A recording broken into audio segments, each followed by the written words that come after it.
حق کو اول وقت میں ماننے والوں میں سے ایک نام حضرت ابو ذر غفاری رضی اللہ تعالیٰ عنہ کا نام معروف ہے۔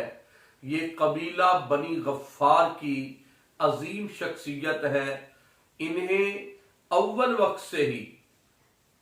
کفر سے، شرک سے بڑی بیزاری تھی، تو انہوں نے جب پتا چلا کہ مکہ میں کسی ہستی نے اعلان نبوت کیا ہے تو اپنے بھائی کو مکہ میں بھیجا معاملات کی جانچ پرکھ کے لکھے۔ ان کے بھائی نے واپس آ کے جو پیغام دیا کہ محمد الرسول اللہ صلی اللہ علیہ وسلم قریشی جوان ہیں جنہوں نے اللہ کی توحید اور اپنی رسالت کا اعلان کیا ہے، با اخلاق ہے، خیر خواہ ہے، ہمدرد ہے،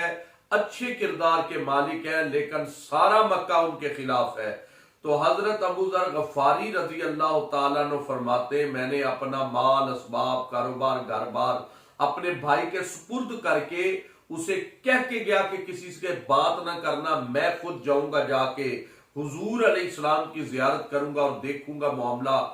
کس نہج پہ ہے۔ تو حضرت ابو ذر غفاری رضی اللہ تعالیٰ عنہ فرماتے کہ میں مکہ شریف آ گیا، آ کر میں سیدھا حرم میں گیا، سارا دن وہاں دیکھتا رہا کہ مجھے حضور علیہ السلام کی زیارت کا شرف مل جائے، لیکن سرکار علیہ السلام کی زیارت نہ ہوئی، رات ہو گئی۔ میں حرم میں اکیلا بیٹھا ہوں، ایک جوان آیا، اس نے مجھے دیکھا، میں نے اسے دیکھا،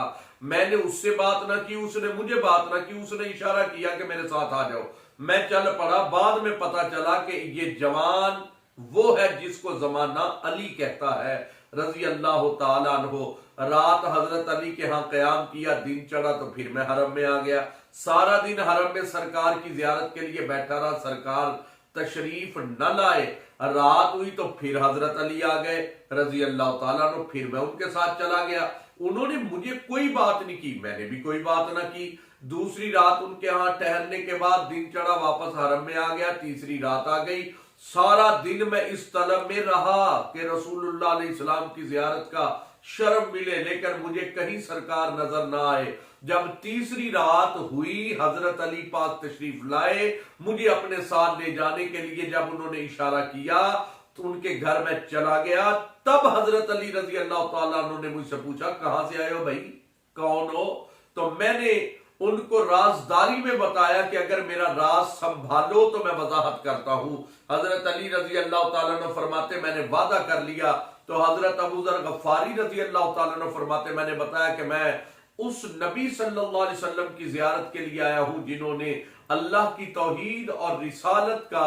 اپنی رسالت کا اعلان کیا۔ تو حضرت علی خوش ہوئے، مسکرائے، فرمایا دن چڑھے گا تو میں حضور علیہ السلام کی زیارت کے لیے لے چلوں گا۔ دن چڑھا، آپ انہیں لے کر حضور علیہ السلام کی بارگاہ میں حاضر ہوئے۔ اللہ کے نبی کے چہرے کا خوبصورت رنگ، انداز، اخلاق، طبیعت، مزاج، محبت، آپ کے پیار کو دیکھ کر حضرت ابو ذر غفاری باغ ہو گئے۔ حضور علیہ السلام کی بارگاہ میں عرض کی اللہ کے نبی صلی اللہ علیہ وسلم مجھے حکم فرمائے کہ اس پیغام کا آپ جو لوگوں کو دے رہے ہیں۔ اللہ کے نبی فرمائے اللہ ایک ہے، بت رب نہیں ہے، میں اس کا رسول ہوں، اللہ اپنے احکامات مجھ پر نازل کرتا ہے اور میں خلق خدا کو دیتا ہوں۔ ہم نے برائی نہیں کرنی، چوری نہیں کرنی، بچیوں کو زندہ درگور نہیں کرنا، بتوں کی پرستش نہیں کرنی، خیر خواہی کرنی ہے، اللہ کی زمین پر محبتیں بانٹنی ہے۔ رسول اللہ علیہ السلام نے کمال محبت سے پیغام حق ان تک پہنچایا، انہوں نے اسے فوراً قبول کیا، مسلمان ہو گئے، کلمہ پڑھ لیا، اسلام میں داخل ہو گئے۔ اور پھر حضرت ابو بکر رضی اللہ تعالیٰ عنہ نے پھر سب مسلمانوں کی اپنے گھر دعوت کی، حضرت ابو ذر بھی ساتھ چلے گئے۔ اس دعوت پر حضور علیہ السلام نے فرمایا کہ اے ابو ذر دو تین باتیں ذہن میں رکھنا، خیر خواہی کے لیے کبھی بھی حق کا رستہ نہ چھوڑنا، اور حق بیان کرنے میں کبھی بھی ہچکچانا مت، اور ساتھ ہی ساتھ کسی کی بدگمانی کے پیچھے آ کر حق کا رستہ نہ چھوڑنا، اور یاد رکھنا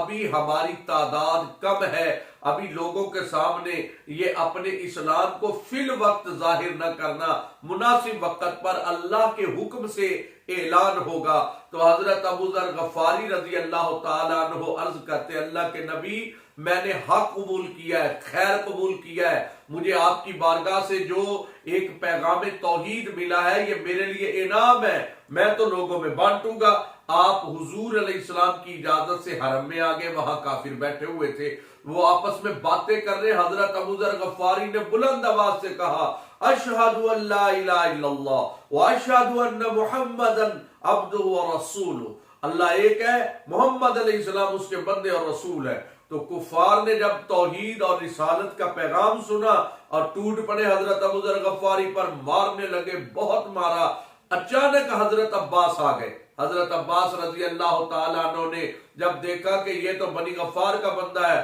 انہوں نے کفار کو پرے کیا، شرم دلائی، حیا کرو، یہ بنی غفار کا بندہ ہے، تمہارا تجارتی قافلے ان کے قبیلے سے آتے جاتے ہیں، اگر تم نے ان کے بندے کو نقصان پہنچایا تو تمہاری تجارت تباہ ہو جائے گی، بند ہو جائے گی، پریشان ہو جاؤ گے۔ لوگوں نے چھوڑ دیا۔ حضرت ابو ذر فرماتے ہیں کہ میرے جسم پہ خون تھا، میں آب زمزم کے پاس آیا اور اسے صاف بھی کرتا رہا، اور وہ جو